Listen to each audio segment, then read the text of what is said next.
Hello guys, welcome back to our channel. The 11th of the NBA playoffs, April 29, 2026. The Philadelphia 76ers beat the Boston Celtics 130-97 in Game 5 to keep their season alive. Joel Embiid scored 33 points. Tyrese Maxey had 25 points and 10 rebounds, and the Philadelphia 76ers avoided elimination, beating the Boston Celtics in Game 5 of their first round playoff series. Paul George had 16 points and 9 rebounds for the 7th seeded Sixers, who lost Game 3 and 4 at home to fall behind 3-1 in the series before returning to Boston to keep their season alive. Jason Tatum had 24 points and 16 rebounds for Boston, and Jaylen Brown scored 22 points. Boston scored just 11 points in the fourth quarter on 3 of 22 shooting after making almost half of its shots in the first 36 minutes. The New York Knicks rout the Hawks 126-97 for a 3-2 series lead. Jalen Brunson scored 39 points, nearly extending his own franchise record for 40-point playoff games.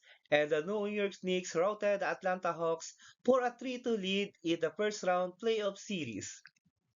With their second straight lopsided victory, the Knicks positioned themselves to win the series Thursday night, Friday morning Philippine time at Atlanta.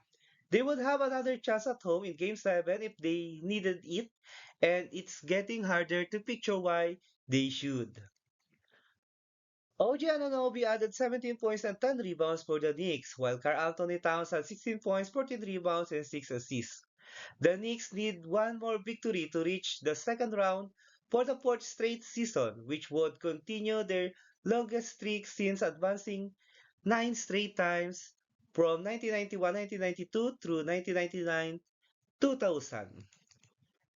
Jalen Johnson had 18 points, 10 rebounds, and 6 assists for the Hawks. Jason Daniels scored 17, but CJ McCollum, the catalyst of both Atlanta victories, had just 6. San Antonio Spurs closed out Portland Trail Blazers to roll into second round of the playoffs 140-95. Victor Wembanyama had 17 points, 14 rebounds, and 6 blocks, and the San Antonio Spurs never trailed in eliminating the Portland Trail Blazers in Game 5 of their first round playoff series.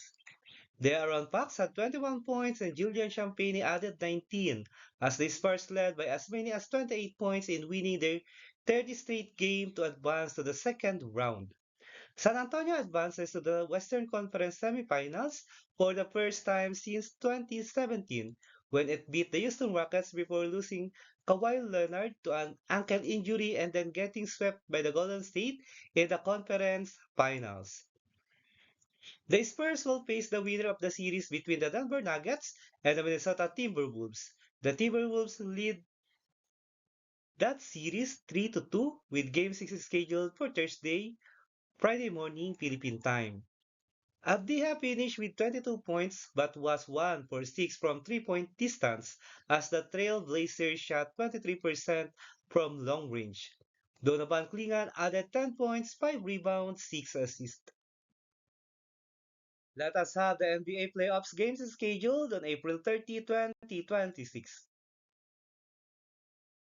Paolo Banchero and the Orlando Magic will try to close their series against Detroit Pistons, led by Cade Cunningham, in Little Caesars Arena at 7 a.m. Philippine time or 7 p.m. Eastern time. Donovan Mitchell and the Cleveland Cavaliers will try to use their home court advantage to take the lead in their series against Scottie Barnes and the Toronto Raptors in Rocket Arena at 7:30 a.m. Philippine time or 7:30 p.m. Eastern time.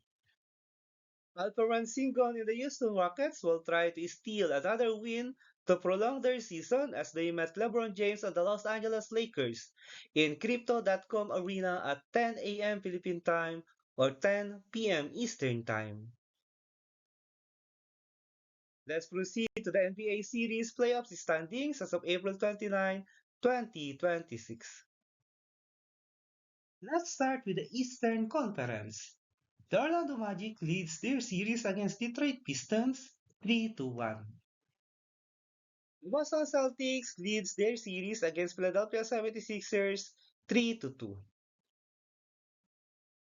The New York Knicks leads their series against Atlanta Hawks 3-2. Cleveland Cavaliers and Toronto series is also tied at 2-2. Let's proceed to the Western Conference. The Oklahoma City Thunder sweep their season series against Phoenix Suns 4-0. The second seed San Antonio Spurs, led by Victor Wembanyama, eliminated Portland Trail Blazers, the seventh seed in the Western Conference, 4-1. The Minnesota Timberwolves leads their series against Denver Nuggets 3-2. The Los Angeles Lakers leads their series against Houston Rockets 3-1.